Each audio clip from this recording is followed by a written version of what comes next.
మళ్ళీ చప్పట్లు కొడితే పరర్ సతాను పారిపోతాడు సతాను పరర్ సతాను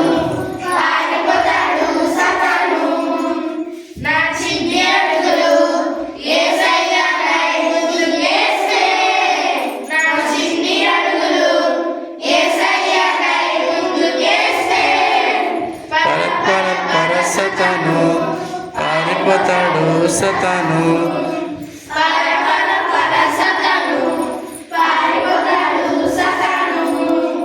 నా చిన్ని పెదవులు యేసయ్యను స్తుతిస్తే నా చిన్ని పెదవులు యేసయ్యను స్తుతిస్తే పరర్ సతాను పారిపోతాడు సతాను పరర్ సతాను పారిపోతాడు సతాను హల్లెలూయా చెప్పండి.